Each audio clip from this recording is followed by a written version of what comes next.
You're about to enter into a new world of knowledge, curiosities, and high strangeness. This is a podcast of Straight Up Strange Productions. You're listening to Mysteries and Monsters. I'm your host, Paul Bestall.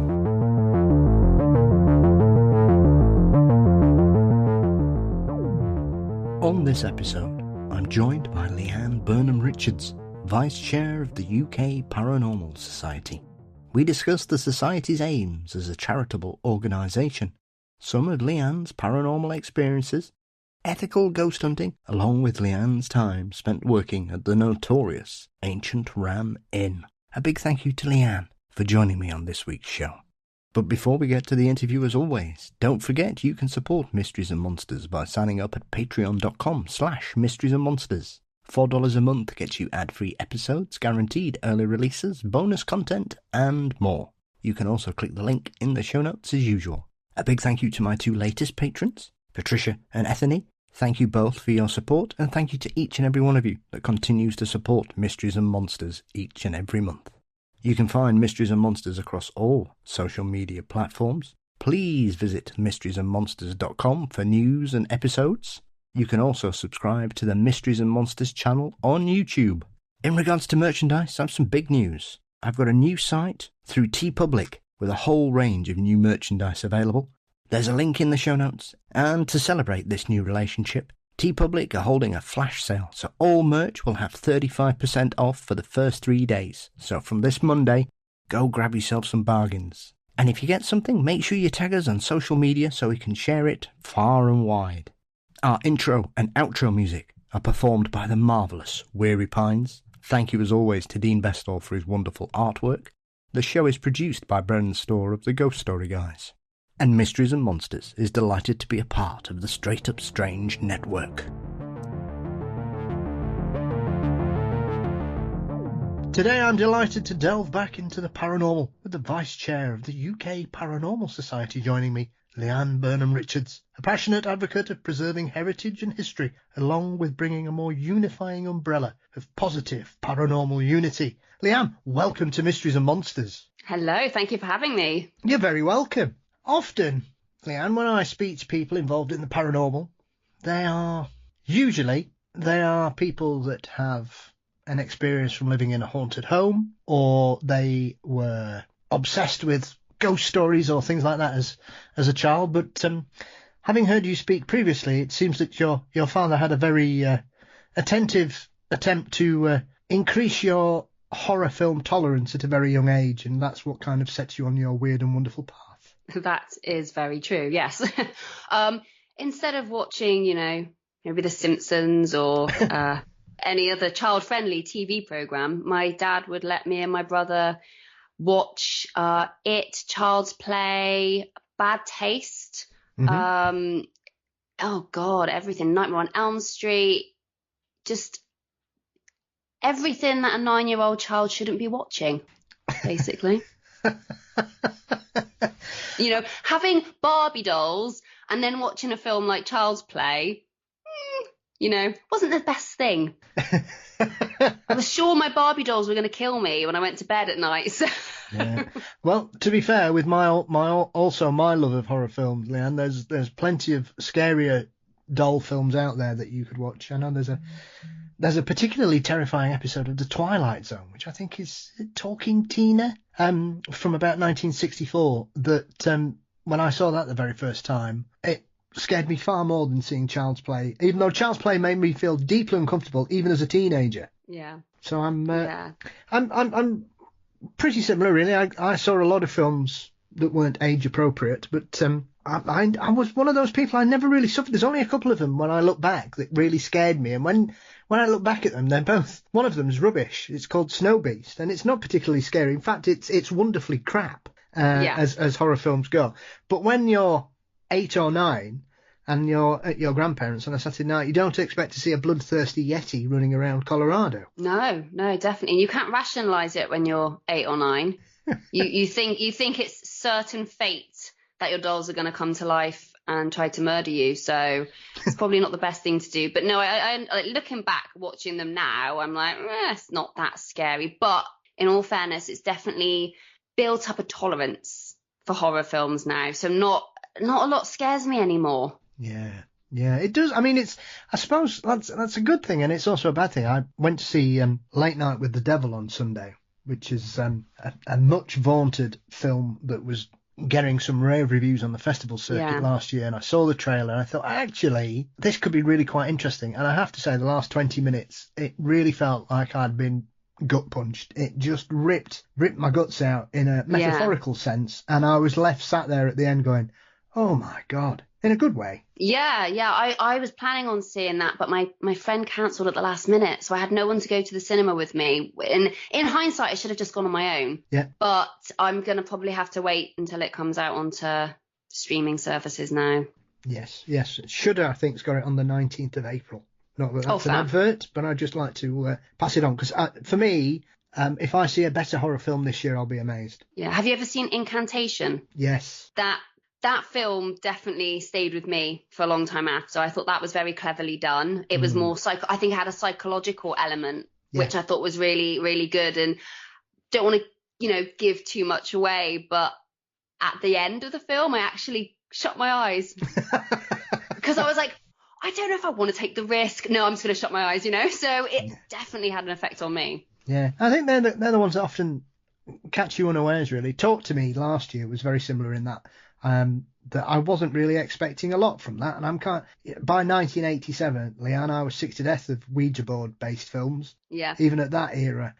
So I was very interested to see how they do it, and it's one of those films that's extremely impressive because it has a very unlikable lead character. It kind of messes around with the Ouija board connecting with the dead by using the alleged embalm hand of a psychic, and it goes from 0 to 60 in about 30 seconds halfway through the film, that you're just like, what on earth is going on here? Yeah, it was very, very clever.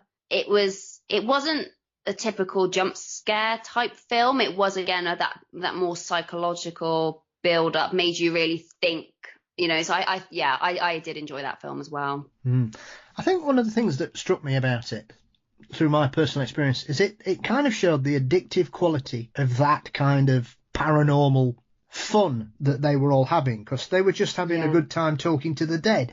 And it reminded me of a young person growing up when myself and my friends discovered Ouija boards. And I look back and I think we must have been doing it 4 or 5 times a week for like 2 or 3 hours a night, up to a dozen of us just hanging around. And I think sometimes you can kind of forget how addictive certain aspects of the paranormal are when you first enter it. And so I was really taken by that, because I think sometimes films don't show the fun aspects of it. Obviously, it all goes horribly wrong, but I think in the vast majority of times, it's just lots of people mucking around with their friends and trying to scare each other.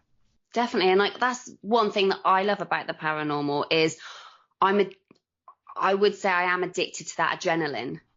That fear, I'm not necessarily fond of the dark, which, isn't the best quality to have, but I like that fear. I like going on an investigation, hearing something or witnessing something that does get you a bit scared. I think that's an enjoyment, and definitely that's what brings me to the paranormal. How did your paranormal journey evolve from being a lover of horror films as a younger person, Leanne, to then sort of getting involved and associating yourself with both the UK Paranormal Society and obviously, as we'll touch on, strangely enough, a venue I've never really covered in 5 years of this show, which is the Ram Inn. Yes. I'm very interested. What made you jump across? Was it that you just developed an interest from seeing horror films to start reading about ghosts and hauntings and investigators? Or was it something that you had friends who got into it and you kind of got led down that path along with them? So I started off watching, like I said, horror films as a child, liked that fear, kind of, ended up seeking out that fear, starting to watch more paranormal TV shows as I became an adult. When I was about probably 22, me and my partner were living in a house in Calne in Wiltshire.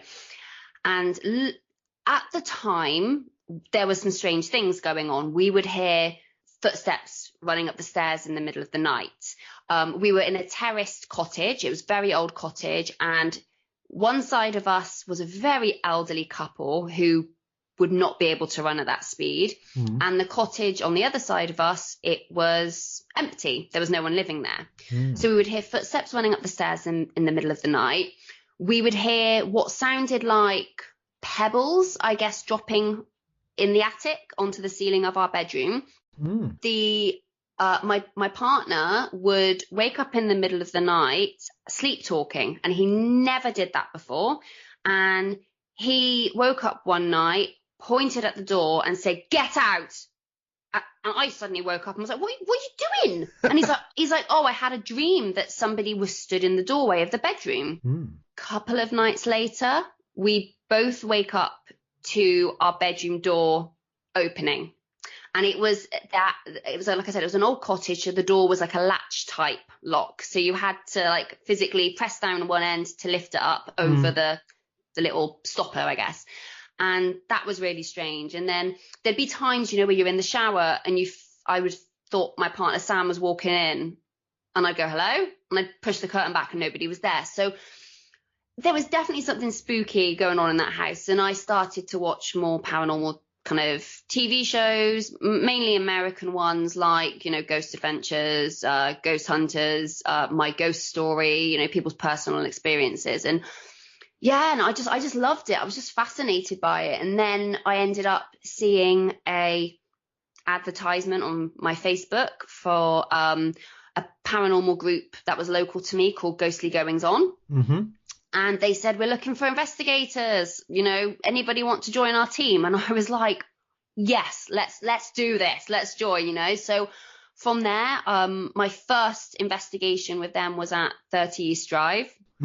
And all the other team members were like, "Whoa, you've been thrown in the deep end, 30 East Drive." And I was bricking it, I was so terrified. But yeah, it was great. So then I started, working with the events company side of things. And then I had my son and I took some time out, and then put up on Facebook like, "Oh, I really want to get back in the paranormal, do some more investigations and stuff." And that's when Paul Hobday, who is the chair of the UK Paranormal Society, dropped me a message and was like, "Oh, I've got something I think you might be interested in. Like, let's meet up. It's all top secret.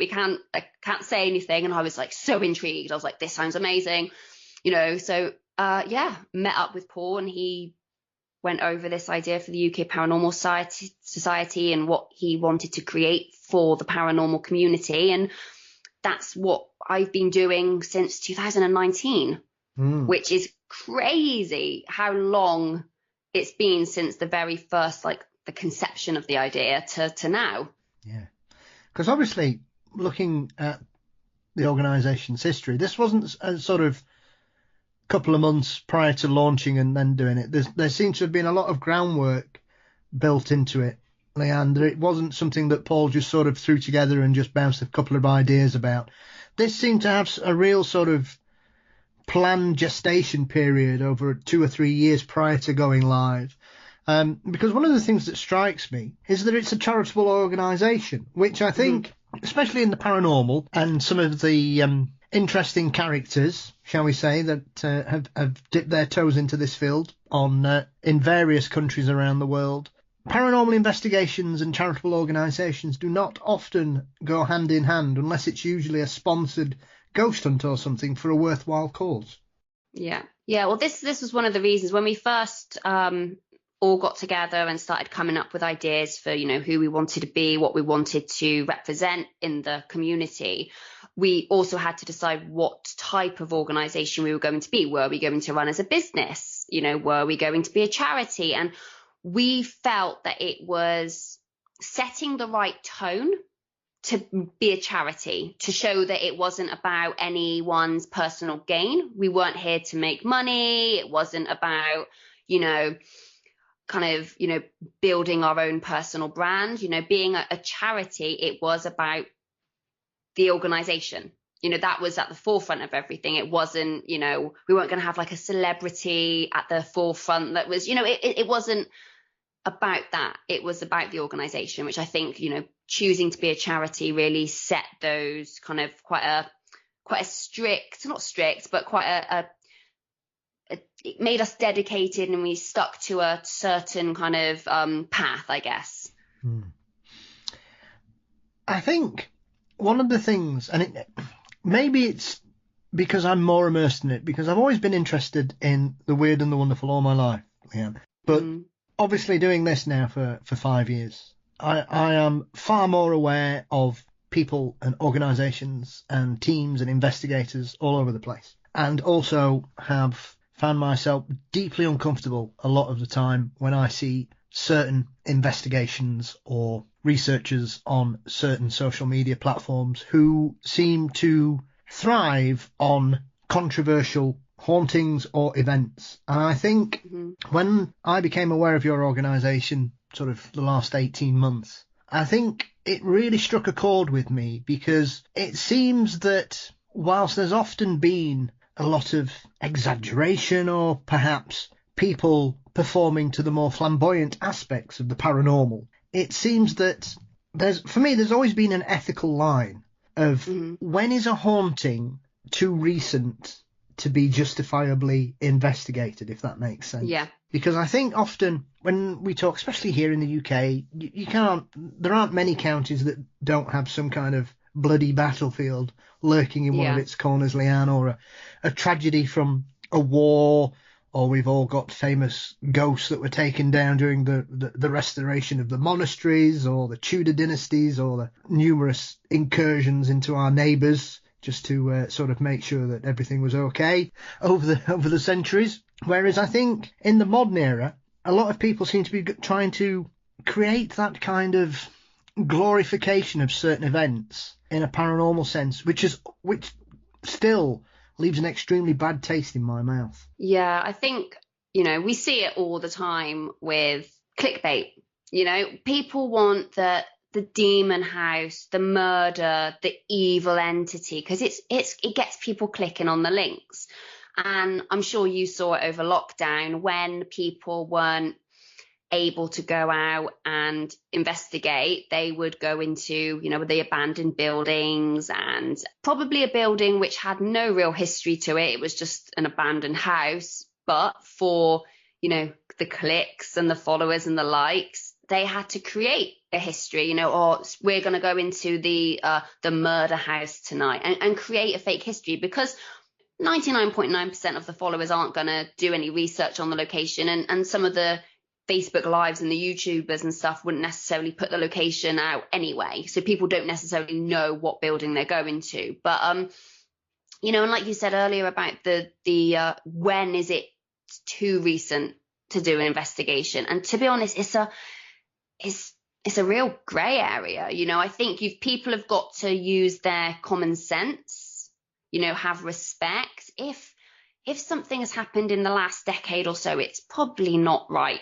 to investigate, especially when there's children involved, or somebody is still suffering the grief of the loss of that person. I think that's when it can be a bit unethical, but the thing is, though, that's the thing, we're not, the society, at least anyway, are not here to tell anybody what to do. It's to kind of raise the idea of people having ethical standards, investigators, doing investigations ethically, respectfully, not spreading any misinformation, etc. And just leading by example, because we're not here to tell anybody what to do, because to be honest, the people that act unethically aren't necessarily going to be the ones that are going to go, oh yeah, sorry, I didn't think, they're going to do what they want to do regardless. But I think by other people in the community going, oh, actually, I didn't think of it like that, or I didn't, it's then going to make the ones that act unethically stand out more if everybody else is acting ethically. So lead by example, basically. Yes, it's a difficult thing. I'm not sure, because I've also always had a real interest in true crime and serial killers, but not in that kind of way that I've seen that kind of mature, shall we say, recently, where that seemed to be a lot of glorification of certain individuals with absolutely no thought to the victims. And I think, especially televisual documentaries about specific individuals has seen a real sort of moving away from glorifying these very dangerous people and focusing more on the actual victims and their stories.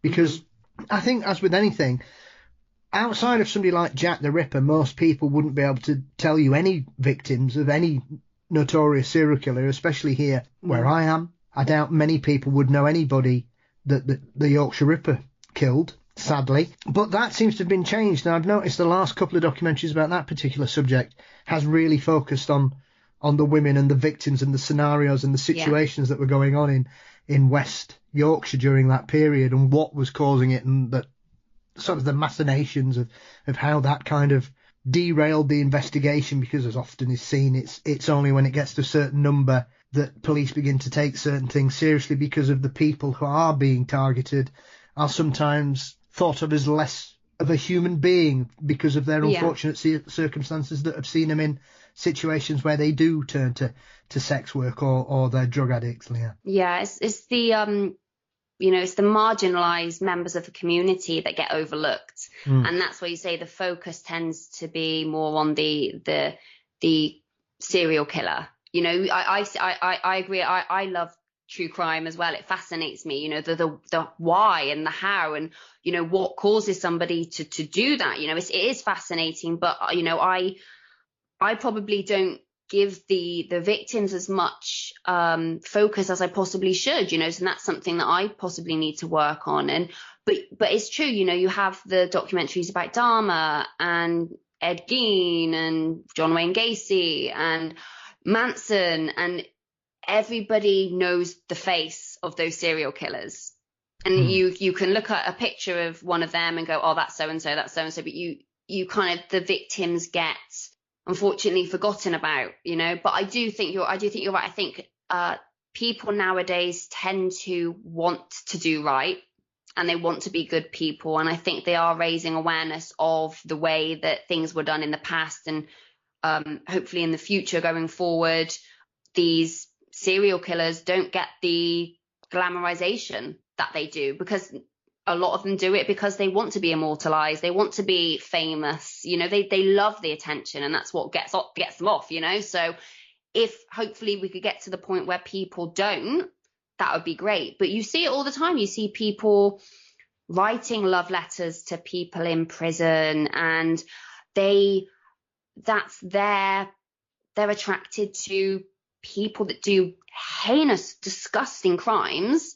And unfortunately, again, like I said earlier, they're the people that you're never going to convince, make them think otherwise. So I think focusing on the people that are open and are willing to look at things a different way is where you should focus your energy, because unfortunately, you're never going to change the people on the other side of it. I suppose that's one of the key aspects of what the UK Paranormal Society is wanting to achieve, is that we have this more ethical, investigative and sort of collaborative format going forwards, because I think when we're talking about situations like that, I mean, a prime example of talking about how recent is too recent, you only look at off the top of my head 2 prime examples of similar disasters. One is known as a notorious haunted location in London, and the other one nobody ever talks about, which is the tragic events of the Bethnal Green tube crush during the Second World War, where a massive stampede happened by accident. They're not sure what caused it, and I think 160 people were crushed. The majority were women and children. Wow. Sorry, the majority were women and children. That is known as a notoriously haunted station on the Underground. Growing up, I remember the horrific events of the King's Cross tube station fire, which happened in the late 80s. Which was caused by a discarded cigarette igniting rubbish hidden under an escalator, and dozens of people died there. Nobody ever talks about that one. And I think that kind of shows you that these are both extremely tragic accidents that have happened in a public space. One seems to be fine because it was 80 odd years ago. The other one is still, I suppose, for a lot of people in their living memories who had to deal with it, Leanne. And I think when we've got a paranormal investigation going on, sometimes, as you say, sometimes people will look for things there are too recent because how things work these days, that it gets the clickbait, as you referred to earlier, and people's eyes are on it, when really there doesn't seem to be any ethical justification in doing that other than you want that attention. And I don't think that's, if anything, it's abhorrent. Yeah, and I think it is hard because it is a grey area. Like, you know, we can't sit here and say, oh, well, anything that's happened in the last 20 years is off limits, but 21 years is fine. You know, it's there isn't, you know, it's one of those questions which, you know, I feel like I should have an answer for, but it's a grey area and I can't give a certain time frame. It's people have to, you know, make their own judgment. Oh, absolutely. I completely agree. It's one of those things. I'm not sort of suggesting that you should give me the rules, and I'm certainly not going to suggest that I should give you the rules either. But it is an interesting dilemma, I think, that because we all love stories about haunted houses and forlorn ghosts wandering around, and often there's a lot of tragedy involved in some of these stories, and it does. Sometimes when you take a step back and you look at it, you think we're talking about some horrific events on occasions. It just happened to have happened 300 years ago. Yeah, definitely. And like, you know, you have to stop and think, like, yeah, this was a real living person that potentially had a horrific death, and we're using their death to sell tickets to an event. Yeah. So there is something quite, I don't know, when you really strip it back to that, it sounds quite gross. You know, but I don't know, like it's, you know, when we talk about investigating historic buildings and locations, I speak to so many people that say that they do it because they want to contact the individuals that perhaps lived there in the 1800s or the 1700s and have a conversation with them and to continue their story, I guess, you know. So that's what I think draws a lot of people to the paranormal is, you know, there's so many, you know, stories online about, you know, this woman was killed, this man was a murderer, this tragedy happened. And I think investigators would love to communicate with those victims in those old historic buildings to actually hear from them themselves. How have you sort of grown in regards to your use or the way that you work in regards to paranormal investigations, Leanne, since you both pre the formation of the society to afterwards? Have you noticed that you have changed the way that you conduct yourself? Not that I was suggesting that you were running around trying to create havoc, but I think often we all have sort of preconceived ideas, either through watching too many television shows telling us how we should be doing it, to then actually going out to site to see how it's really done when it's not being edited for television. And I think sometimes a lot of us are quite frightened to admit that we don't know as much as perhaps we think we do. And I think often, especially when it comes to anything in the weird, there will always be people who are often put forward as experts, but I think none of us really know everything, and none of us will ever know everything. And I think the more of us that are happy to hold our hands up and say, I'm sorry, I don't know, or I'm not sure, or we continue to grow, whether we know we are or not, or the people that we surround ourselves with, or the locations that we go to, or as yourself being involved in the UK Paranormal Society, has it sort of completely changed? If you looked at how you were 10 years ago, would you say you're a very different sort of paranormal investigator? I think so. When I started out, I remember one of my first investigations at Little Dean House Hotel, and I remember getting my phone out in the investigation, turning the flash on, and I'm filming a video, and I'm there going, oh my God, guys, I just caught an orb. and I was convinced that I had just caught proof of paranormal activity within the first 10 minutes of an investigation. I was probably a bit arrogant, like, well, you know, I'm a natural. But I found myself slowly over time starting to pick up on things, because it's public investigating is fascinating, because you go on a public investigation and you've got different types of people. You've got the people there with all the gadgets, and that's what they love. You know, they've got every bit of equipment known to man. You've got the people who are the spiritualists, you know, they're the ones doing the protection spell before the night starts, you know. Then you've got the people who are skeptics because they've been dragged along to this event by their girlfriend and they don't want to be there, but they're there, you know. So they're going to be like, I'm going to find a rational explanation for everything tonight, you know. And, you know, there's all these different variety of people on investigations. And I was just fascinated learning from all of them. Because, to be honest, and there was also another thing as well, was the people that were there just because they wanted to be scared. Yeah. You know, like the group, I've been on investigations with groups of women on a hen do before. So there's so many different varieties of people that go onto a public, you know, ghost hunting event. And it's just fascinating watching all of them because you can learn from all of them. You know, you're there looking at the person with the gadget and you're like, oh, okay, well, you know, what does it mean that it's getting colder? You know, how did that set off? So you're starting to look into the tech side of stuff. And then you're looking at the spiritual people who are perhaps sensitive to spirit. So they're picking up on things. And I'm fascinated with that. I'm thinking, oh, that's really interesting. And then, you know, with the skeptics as well that are trying to look at everything rationally, I'm thinking that's quite interesting as well, you know, because they're trying to break everything down and see if there's a cause. If not, then that makes it a little bit more exciting because there isn't an explanation as far as we can see. But over time, I stopped doing the public events, and then me and a few people within the society, you know, would go on investigations, not as the society, but as a friendship group, because we were all learning to get to know each other and stuff. And I was then surrounded by people that had been in the paranormal many more years than I have, and seeing how they approach an investigation. So they would be like, okay, let's go into this room and just sit and listen, just hear what are the natural sounds of the building, whether we can hear the creaks, the knocks, can we hear the wind outside, can we, you know, just to kind of like get a feel for the building.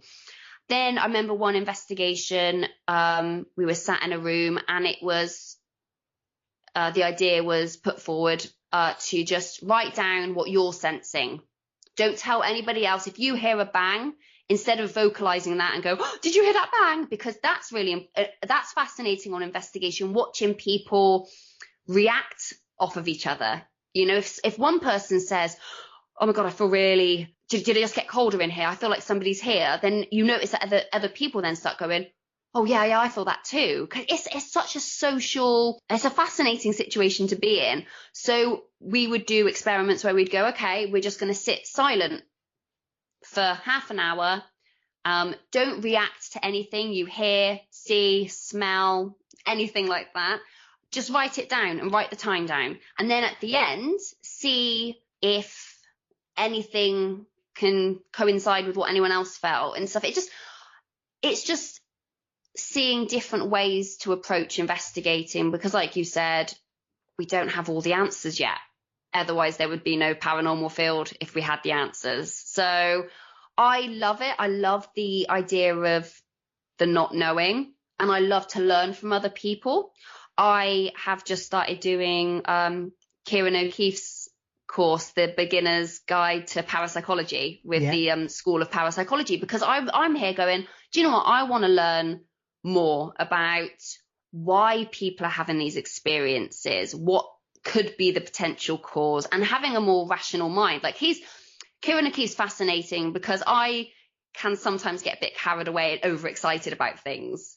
And then he just goes, okay, but why did you say that? What about this? And I'm like, oh, okay, I didn't think of it like that. You know, so he really, learning from him, I'm starting to kind of slow down and analyze the entire situation as a whole, rather than getting tunnel vision on a bit of activity and getting overexcited. Yeah. So it's fascinating. I love it. Have you found that something you thought would have been essential 10 years ago, Leanne, is something that you simply wouldn't use anymore, or you don't think is a valid tool for investigation? Because I've spoken to people that have been ghost hunting for 20 years, and some of them have completely got rid of all their gadgets, and now all they've got is a notebook and a pen, and they just, as you were saying, they just soak in the atmosphere and listen rather than try and prove things everywhere and, you know, setting traps here, there and everywhere and using certain things. And that's not to say that you can't use a variety of things. I think often when it comes to strange phenomena, I think there isn't a one-size-fits-all, but it's interesting that I'm always intrigued by people who have used everything and then have ended up almost going back to basics, as it were. Yeah, but well, like we were saying earlier, I think, you know, when people watch paranormal TV shows and they have all of the gadgets and equipment, and I've spoken in the past to TV production companies before, and they've said, oh, what's your thoughts on gadgets? And I have to be honest, you know, I completely see why they are needed in paranormal TV, because when I've been on investigations, a lot of the things that I feel or see or hear wouldn't be witnessed by someone sitting at home as a viewer. You know, it's when you've gone to places and you've gone, oh, the vibe here, there's a weird heaviness in the air, or, you know, you see something out of the corner of your eye, like, oh, did you see that over there in the corner? That's not going to be exciting for the viewer. So I get that the flashy lights and the beeps and the spirit boxes and all of that stuff gives something visual and auditory to for the viewer. But using all of that stuff over the years, you do sense unpredictability with a lot of the gadgets. Sometimes I think like, oh, okay, I'm just going to put on the spirit box or the EMF meter, the K2 meter or the REM pod here, and I'm just going to see what happens in my own home that I know for fact isn't haunted. And it will go off, it will beep, or, you know, it's a battery operated device. There's going to be times when the batteries start to fail and it starts to beep because the batteries are low or something like faulty wiring. So I can see why veteran investigators are turning their backs on it, because I don't really think it adds much to an investigation. That we're not there yet, that we've discovered a device which can sense ghosts or spirits, because we don't know what we're trying to sense or measure yet. They're fun. The gadgets are fun. Like, you know, it's exciting if you are on an investigation and you feel that it gets cold and then a device which measures the temperature starts to beep. You know, it's like, oh, that is validating what I'm experiencing. That can be fun, but then there's a cause for everything. You know, people say that, you know, the EMF's going off, but their phone is also in their hand. You know, so I understand why people like the gadgets, I really do, but I wouldn't say that it's definitive proof of the paranormal if a device starts beeping and flashing. I'd never used a spirit box till last year, and then I was involved in an investigation in a sort of, we were in a room on our own. There was 5 of us, and I'd always thought, to be honest, it was a load of stuff and nonsense. I didn't give it much credence, and I have to say, it's probably one of the most striking things I've ever done in regards to the paranormal. Really? Because I was obviously blindfolded at the same time as well, and I had no indication of what was going on in the room around me. Also, the Estes method. Yes, which I love, because obviously I've seen the Newkirks and others do that. And so I sort of I jumped at the chance to try it, because, you know, I can be dismissive of it, but unless I've done it, I don't really think I've got any proof to be dismissive about it. So, you know, I'm not saying I went there to think, oh, this is rubbish. But I have to say, when I look back at it, and even on the night, I was taken aback. I really didn't expect it, and the obvious reactions of everybody around me, because obviously they were keeping notes and what I was saying and things, and afterwards it was almost as if I was having a conversation based on what was going on that I couldn't see at all. I had no idea what the others were doing. And when I look back at it, it made me think, now, can I really sit here after doing that and be as dismissive? And the answer is no. I don't know what happened, and I'm not going to suggest that it did connect me with something or someone giving me messages from the other side. But what went on and what was noted down made me pause for thought afterwards. Yeah. Well, I think that's the interesting thing about that method of using the spirit box is, like you said, you're blindfolded, you're wearing noise cancelling headphones, so you can't hear the questions that are being asked. So then you're less likely to try and get what you're hearing to fit the question. You know, I've done it before where you've been on investigations and you've got the spirit box and everybody can hear it, even the people asking the questions. And you have the most nonsensical sound come through and they're saying, it just said John. And it's like, no, it didn't. But, you know, because, yes. but people so want to have a paranormal experience. Yeah. They don't want to go home at the end of the night thinking that nothing happened. So even if they're grasping at straws, they will try and get something to fit. But with that, Esther's method is designed to take that away, that you are just saying what you hear with no idea of what the questions could be. And I find that fascinating. I'm actually watching Helia for the third time because I love it. And they're doing the Esther's method. And I'm like, oh, it is fascinating when you are witnessing a conversation happening with someone who is just, I guess, the vessel, who is just the messenger passing, you know, that I do get excited with that. So, yeah. Yeah, I mean, you know, like I say, when I was saying earlier on about the addictive qualities of getting into the paranormal, I would probably say, Leanne, if you asked me to put a number on it, I would say I've probably done between 300 and 400 Ouija board sessions. Easily. Wow. I would suggest that 99% of them were nonsense. And people manipulating the glasses or the reaction that's caused by a group of people being huddled together around a small table. I mean, we used to show off because we used to do it on a mirror, you know, because you do when you're 17, you think, what the hell?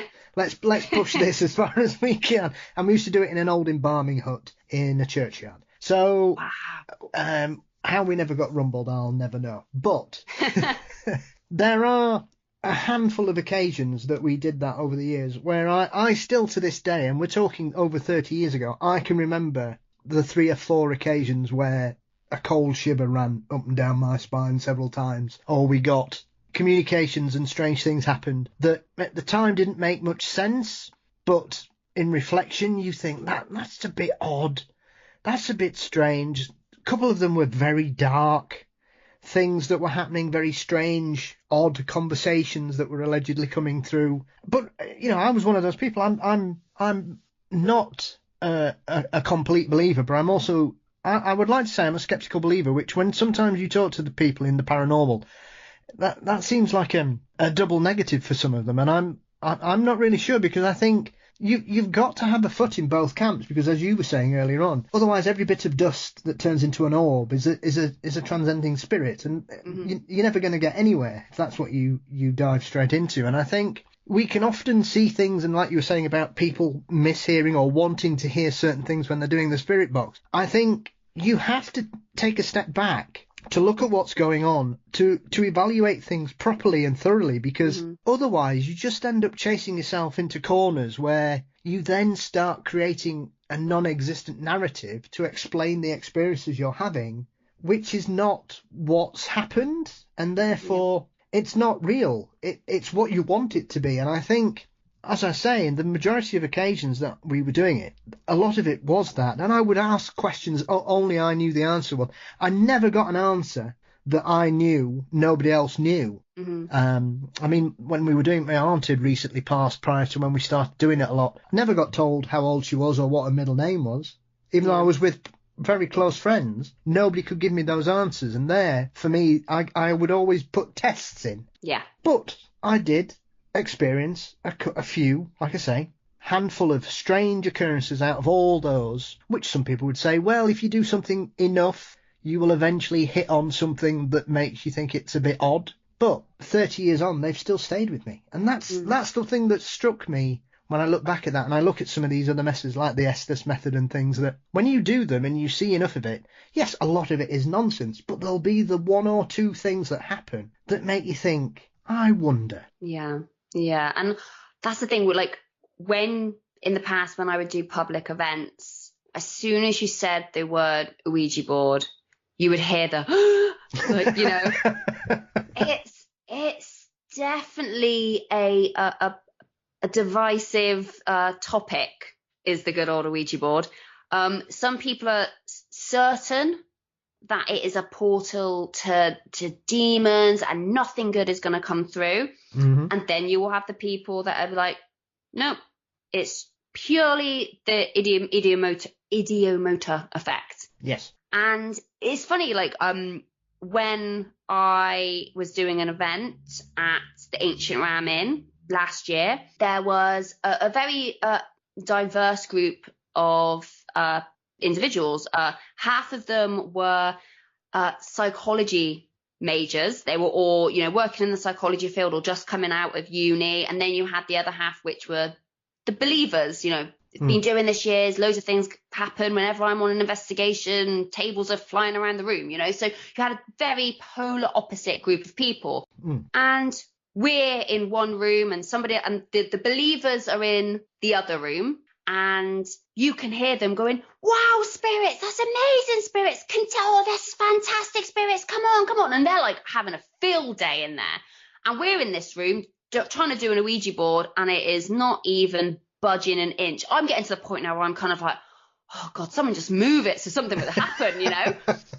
And then the end of the vigil happens and we swap over. So we go into the other room and that group comes in, tries to do the Ouija board. So we go into the other room and the team leader was attempting to do table tipping. So these 5 or 6 women stand around this table, and the team leader was there going, oh, we had it going around the room just then. It was amazing. It was on 2 legs and it was going out towards the door and back round, and it's just amazing.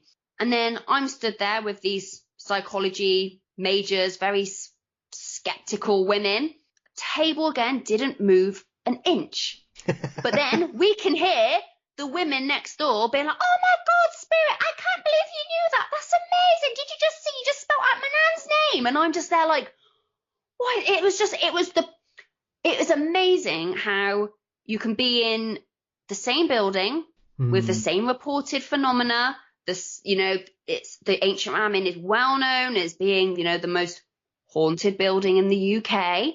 But what I was seeing was a distinct difference between people's beliefs, and that then determined how much activity they got. So then that's what I do believe now, that a lot of it is psychological and what you put out. You know, you hear about people going on investigations and being blockers, or yes, well, I don't believe, so I'm a blocker, nothing happens when I'm here. And there might be some relevancy to that. I don't know. Again, you know, I'm just making assumptions on what I see, but it is fascinating when you've got a group of people who are diehard believers. They in turn get all the paranormal activity happening to them.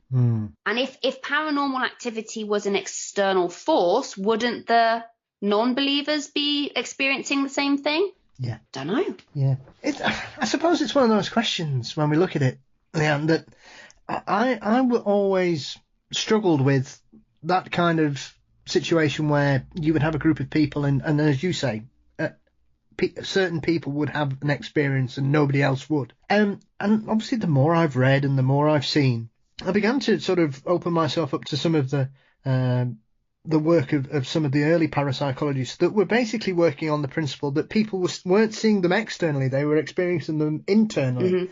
So we weren't seeing them through our eyes, we were seeing them in our heads, which is not to say that these people are hallucinating or creating a false narrative. It's just that certain people have those experiences, and it doesn't matter how much you believe, you'll never have that experience, because for whatever reason it is, maybe the chemistry of your anatomy isn't the right frequency, or you might exist on a certain different vibrational level.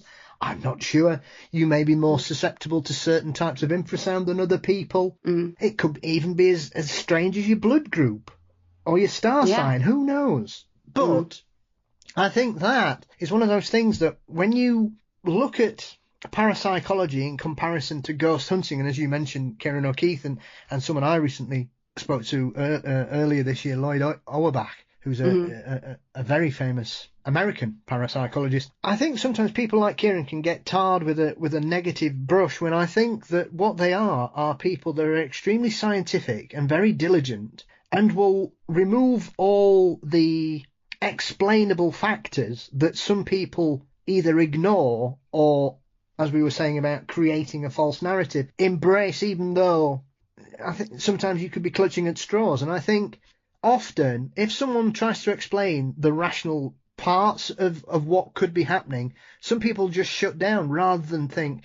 well, actually, these are very valid points. And I think a lot of the time, and a lot of what we see on television and the like can be explained away as misinterpretation or a lack of knowledge or a failure to understand it, because the vast majority of ghost hunters do not have any connection with parapsychology at all. They are completely different aspect of the paranormal and the way people investigate, which I think a lot of people just don't, not that I wouldn't say put any value in it, but I think people don't seem to realise the vast difference. Mm-hmm.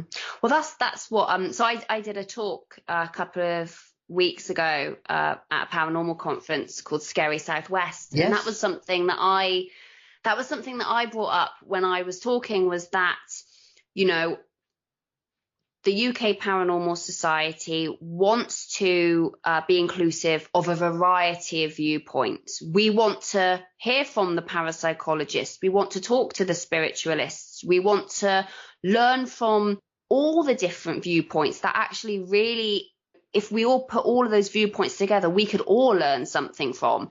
And, you know, another thing that I said as well was that about showing compassion to newcomers to the paranormal field, because, you know, it's quite a daunting place. If you come in as a newbie and you don't know much and you go into a paranormal forum and you say, oh, guys, look what I just caught in this photo. It's an orb.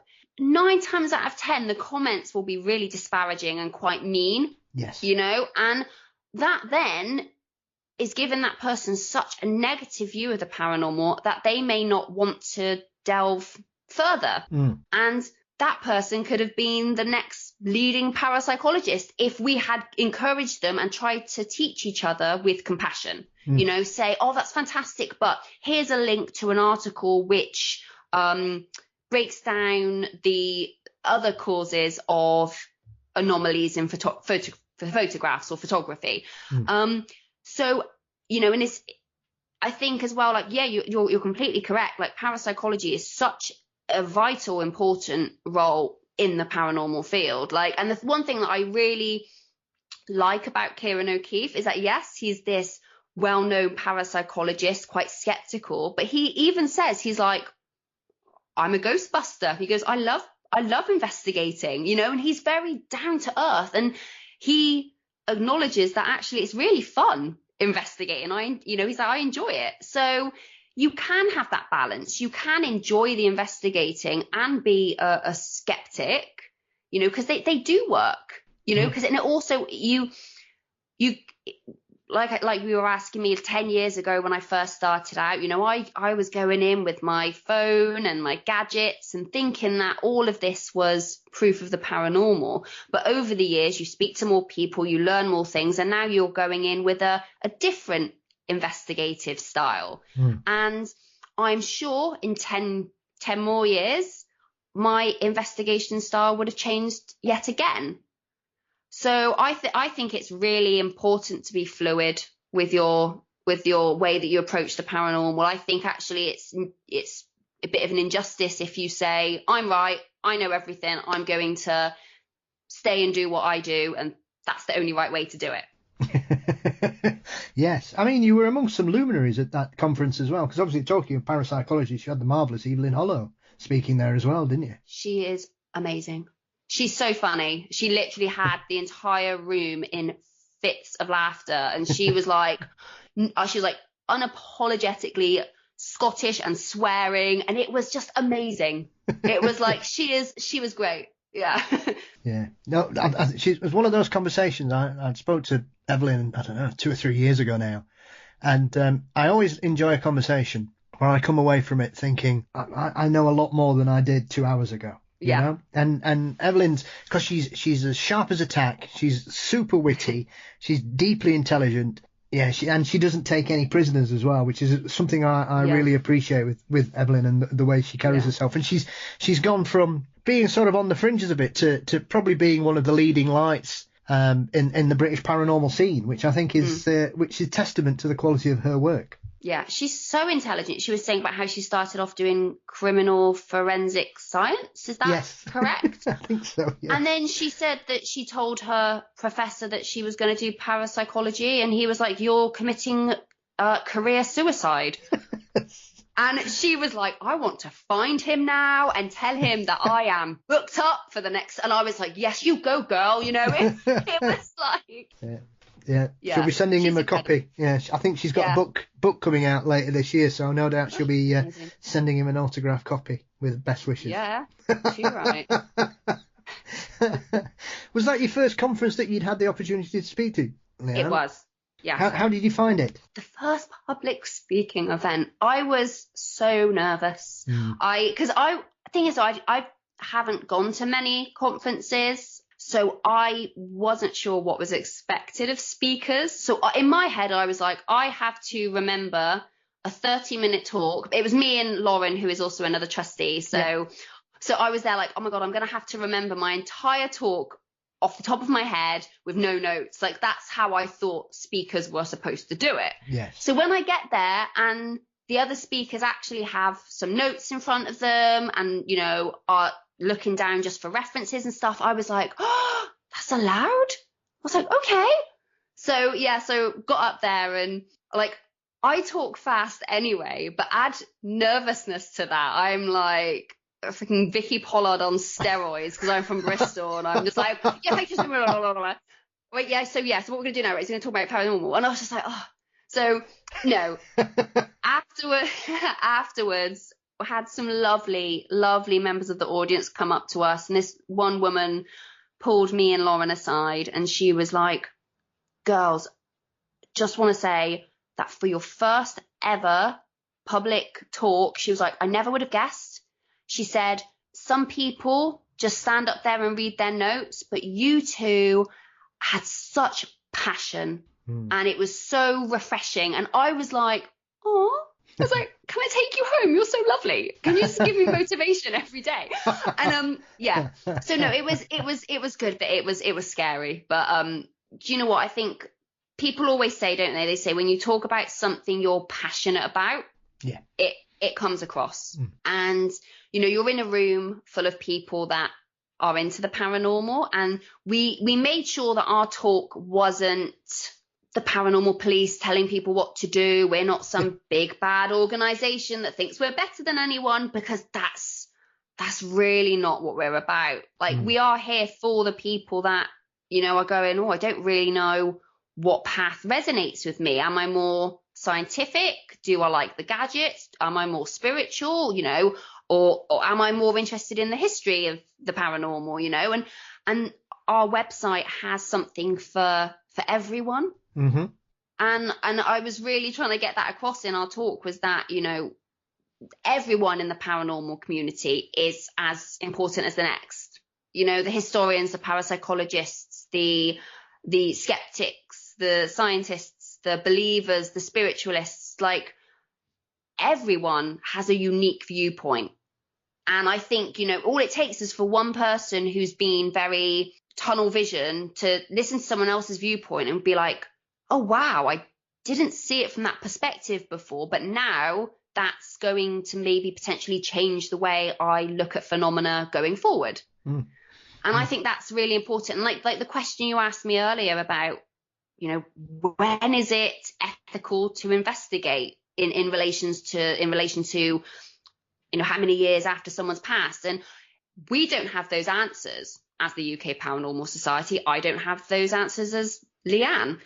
But those are the type of conversations which I think are really important to have in the community, because it might, you know, we might come to a solution as a paranormal community and go, actually, guys, let's all agree to not investigate places where somebody literally died this many years ago, or if if a family member has said, please don't do this, maybe respect that and don't do it. You know, I think it's like, we don't have the answers, but I think having those conversations is really beneficial to the community as a whole. Well, absolutely. And I think that this is another aspect of why I appreciate you. I mean, you've got a brilliant website with some fabulous articles. I'm always a big supporter of anybody that does a well-written article on the one of my favourite weird cases, which is the Highgate vampire. Yeah. Which I never tire of listening to, because as a younger person, I remember the Reverend Sean Manchester appeared on Radio 1, which is one of those weird things looking back, when they do interviews with Nicky Campbell on Radio 1 late at night, and it was a cold, dark, wet Yorkshire night, and I was laid in bed listening to Sean Manchester tell these tales about what was going on in Highgate Cemetery in the late 60s and early 70s. And it blew my mind. And it blows my mind even now that I think here we had 50 years ago, we had mobs of people descending on a major cemetery in London on the hunt for vampires at the end of the swinging 60s, which is baffling to me and everything I know about that era, that all of a sudden it was almost as if Hammer horror films had burst into real life for a lot of people at that particular period. It's a crazy situation. Yeah, I personally don't know too much about the Highgate vampire because I didn't write that article.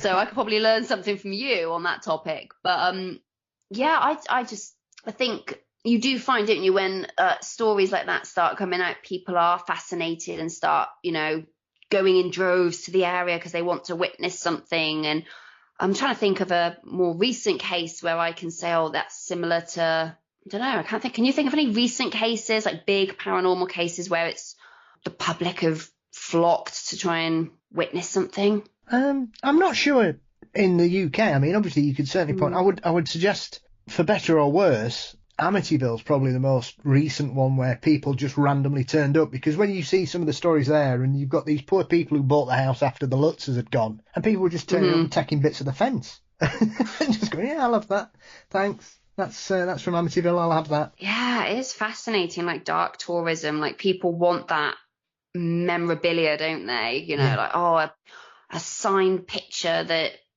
Charles Manson drew from prison, you know, it's like, and people want that because I think that as well, I think it shows people's emphasis that they put on, I guess, energy. They think, oh, well, you know, I'm getting something of this, you know, like where they say like part of the fence. Yes. Like this inanimate object, which is just a bit of wood, is I don't know, it's just, they put so much value into it, and it makes you think that, do they really believe that they are taking something of that haunting with them? I don't know. But yeah, people love collecting like items connected to paranormal cases because, I don't know.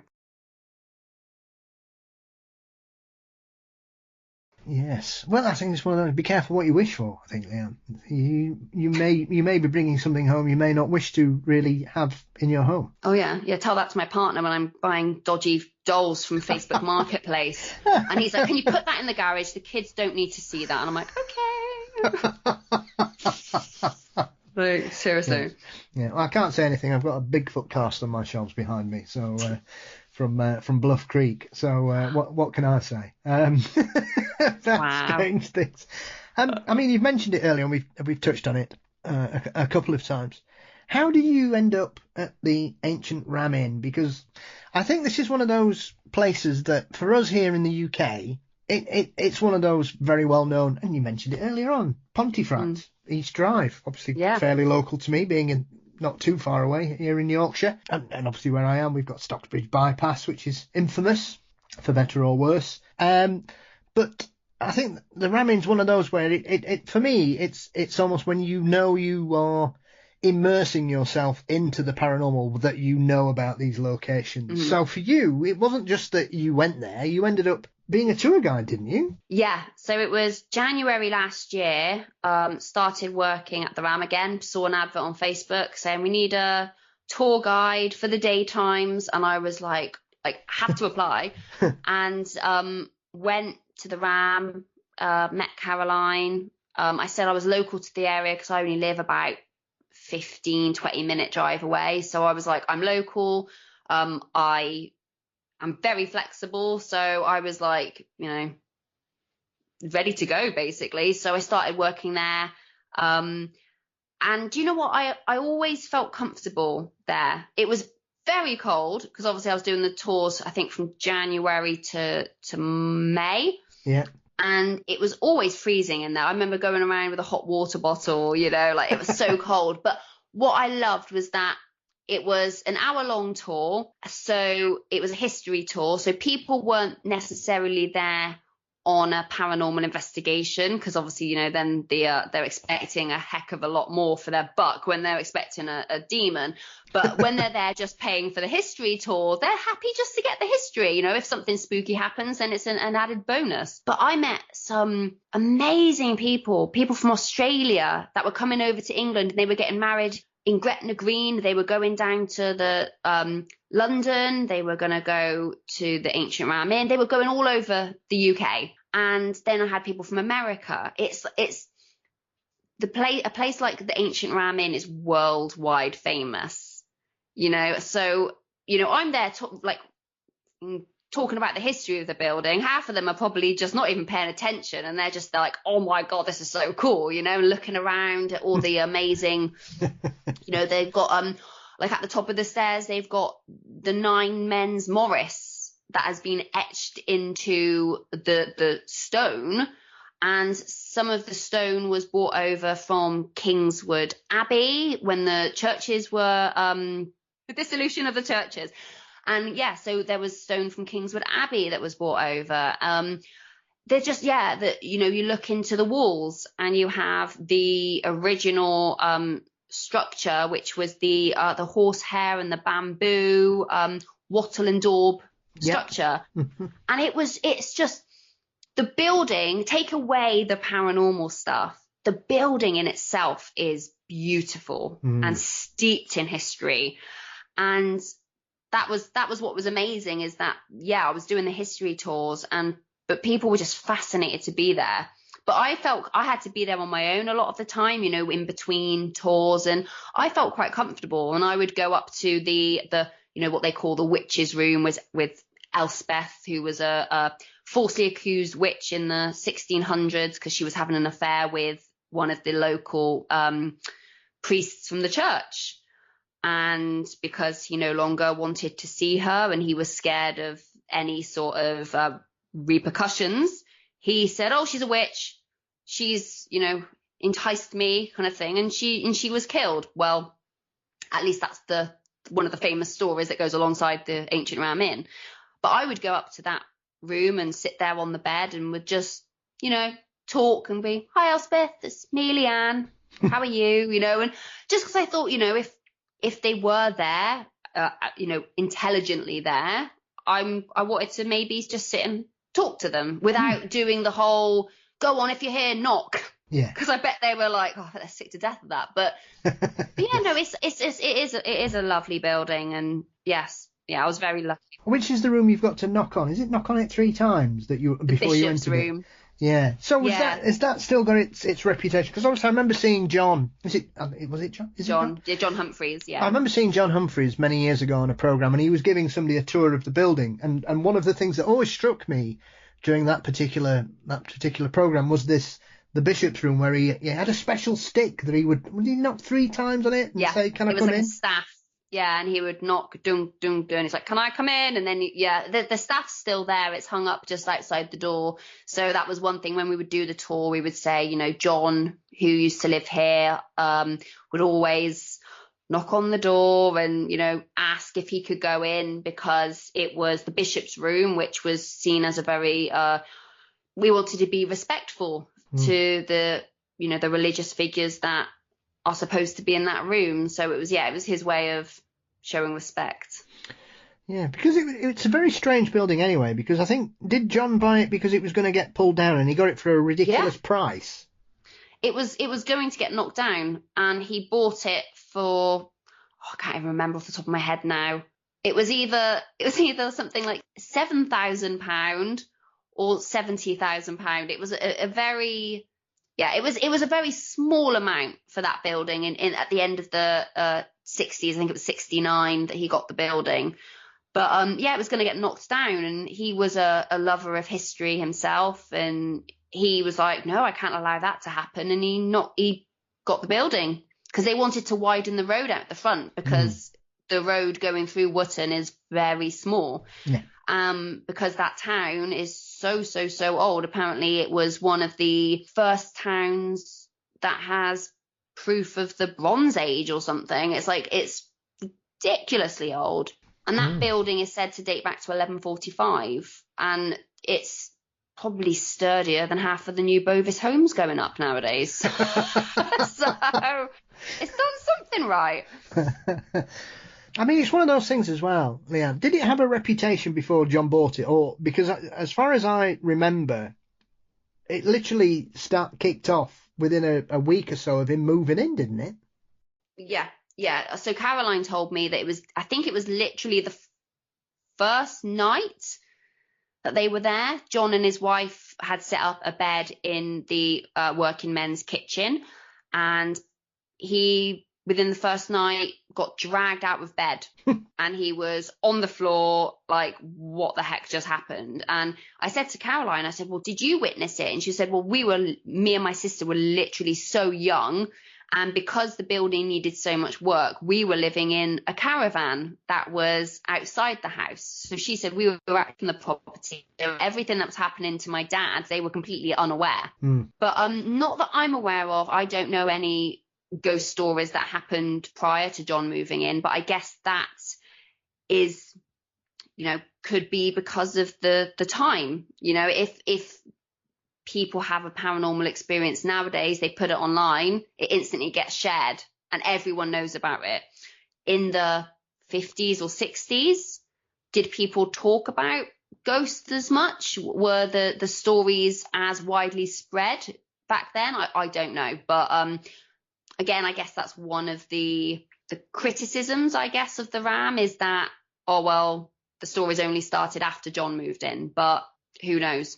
Yeah. I mean, I suppose it's one of those things. I think people's interest in the paranormal's always been with us, Leanne, because you can only see how much of the country embraced spiritualism after the First World War, and visiting mediums and the like. And it seemed to drop away again after the Second World War, which is a very interesting sort of counterpoint to that whole belief system, I think. But then you only have to look at some of the people that came forward with stories of hauntings that made the major press in Britain in the 50s and early 60s, and how they were ridiculed. That often ghost stories were sort of the preserve of the upper classes and the Ghost Club and the likes of Peter Underwood, who would write these collections where, as far as I'm aware, and I own most of Peter Underwood's books, I don't think he did many sort of residential properties or what you would consider a normal person story. It was always sort of in some wonderful manor house or some former bishop's residence somewhere in Suffolk or Devon,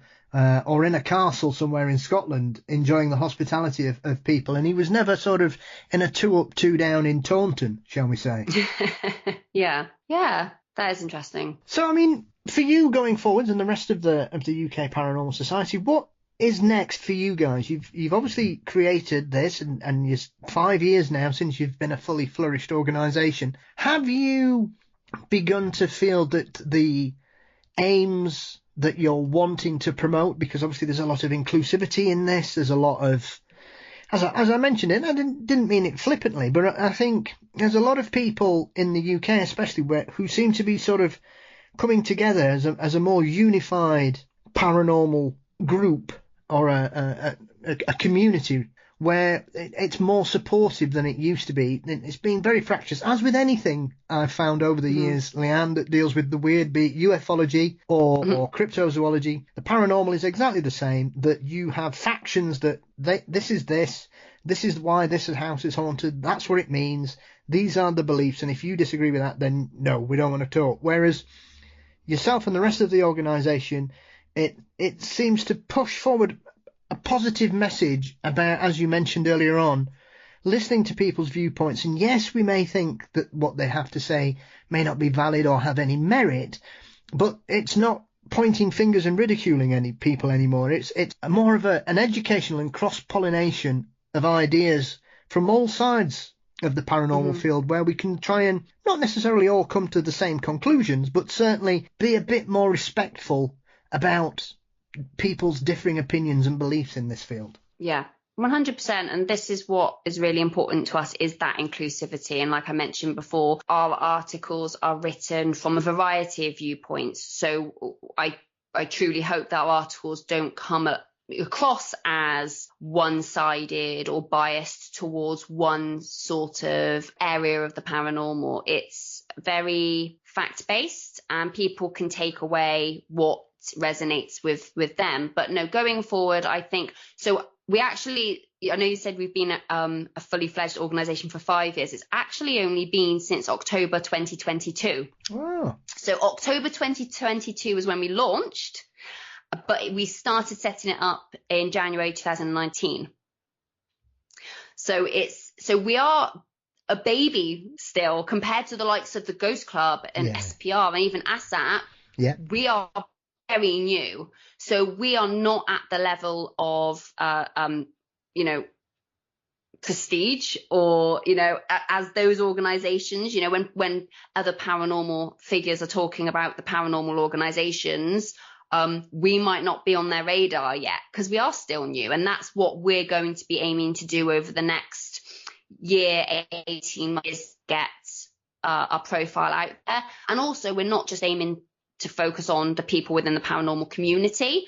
We also want to focus on the members of the public, the heritage organizations as well.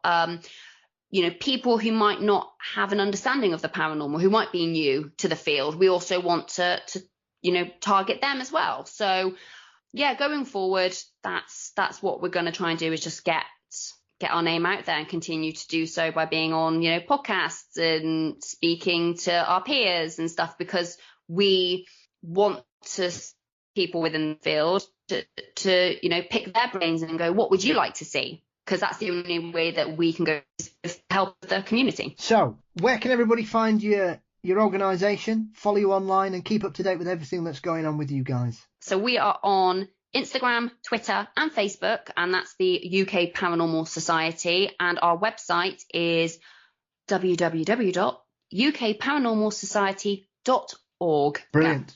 Well, I'll put links to everything in the show notes as always, Leanne, and I want to say thank you very much for fitting me in, and it's been lovely to spend some time in your company. Oh, it's been fantastic. I've had a great night. Thank you so much. Thank you.